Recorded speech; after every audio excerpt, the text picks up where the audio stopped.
name is Josh Adams. I'm fourth year environmental studies.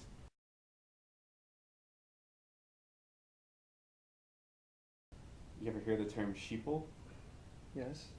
Can you explain sheeple? Basically, people, for whatever reason, don't know of the issues, don't care to educate themselves about the issues, and simply see and go along with the masses, which you can get now into this thing of cultural hegemony, which was, I think, was that Gramsci that said that?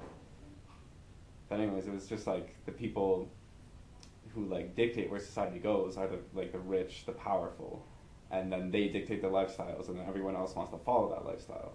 So you can talk about like the American dream and how everyone, it's kind of like, oh my God, I gotta get out, buy a house with this yard and a 2-door garage and the 2.3 kids, and I mean, it's become like the albeit of society, but I mean, really, we've only been living like that since the post World War II period, maybe. I mean, but it's just people just don't realize that there's anything else. They're completely bombarded with this stuff like every day, over and over, and so they just keep following it.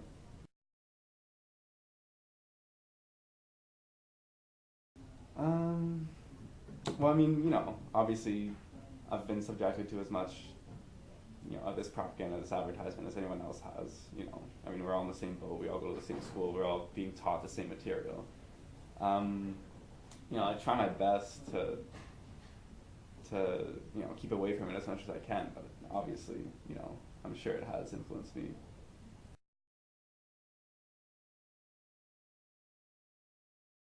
They're like the government watching us. Yeah, I think the government and private corporations are definitely watching us. If you've ever read through like the Apple or the Android like privacy policy, you'll see exactly that they actually know everything you're doing and they keep it stored in supercomputers.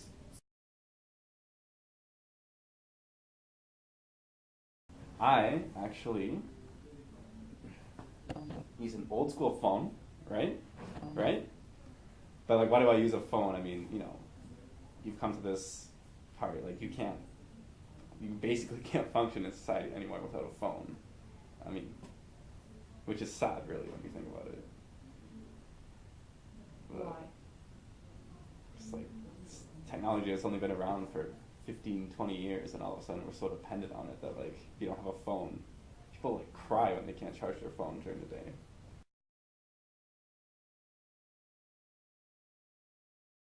Well, it's my main source of contact. Like, probably wouldn't be too great without it. I mean, So you've adjusted your life around what used to be a luxury has now become a necessity?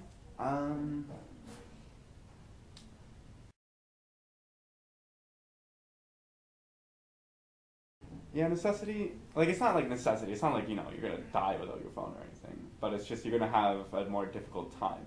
So I would still say it's a luxury, at least in my case. But like, an important luxury at that.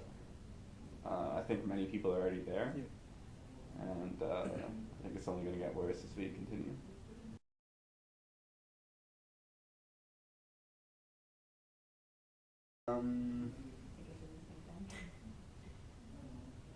Not from the way I see it, no. I think it's more just based on like benefiting the private company who will put up these products, who will try and sell, stuff that we don't actually really need to, just make money.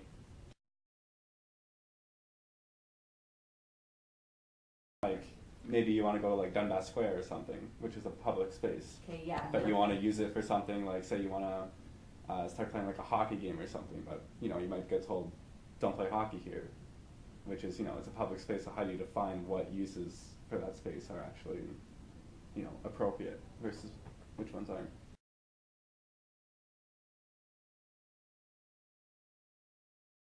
Yeah, well, that space in particular, as far as the advertisements go, it's very privatized, like around it, sure.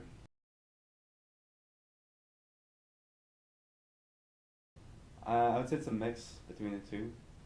It's probably, it's paid for by the public, I think, for the most part, and it's supposed to be public in the sense that, you know, people can use it, but then you have this restricted use where, you know, you can't actually do anything that you want to do. And you are subjected to, you know, the propaganda, the advertisements, stuff like that. Not of your own will, but just because they're around. I mean, even this university, you know, the buildings are all funded by private donors, and it's only available for certain students at certain times of day, stuff like that. So you can see that as another issue.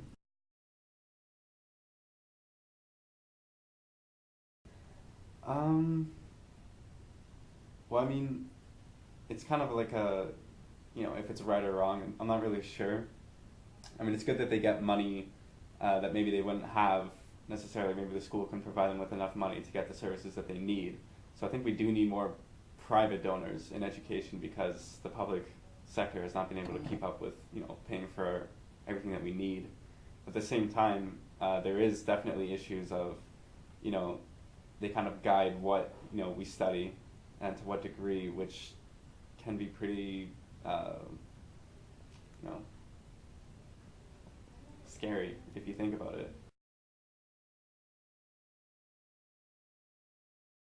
Within education? Yes. Yes. Can you explain? Well, you can look at our faculty versus their faculty.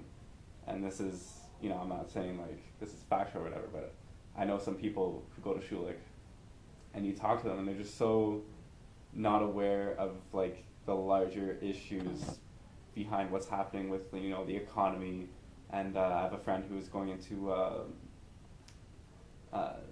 like oil, like mining or something like that, and just so like just thinking about like, okay, we need to invest this money to get, you know, X results, but not taking into consideration what we would study here, which is, you know, what are the social concerns, what are the environmental concerns, you know, everything else that goes around with that kind of activity that might be negative.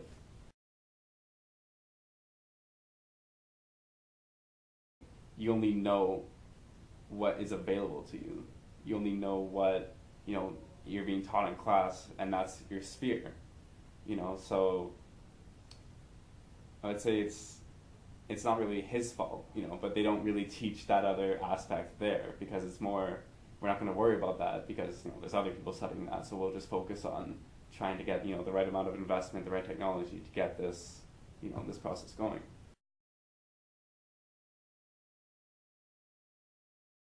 When you go to Starbucks, you're not just buying your coffee, you're buying, you know, the lifestyle. You're young, you're in a freaking Starbucks, you're cool, you're edgy, you know, you have a MacBook, you're writing a novel.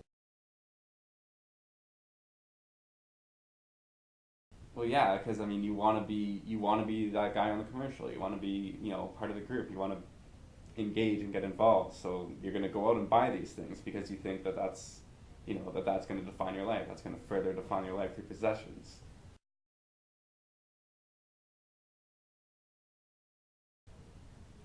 No, I'd What's say it's a mix.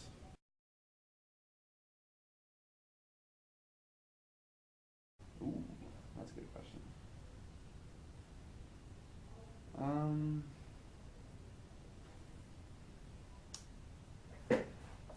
I don't know. My gut feeling would tell me no. why? It never was. Well, I mean, as far back as you can go in history, I mean, there's always been, you know, kings or like people that have been, you know, had their own interests or private interests. So can't really say that there's ever really been something that's been like truly public. But you know, there might have been. I don't know.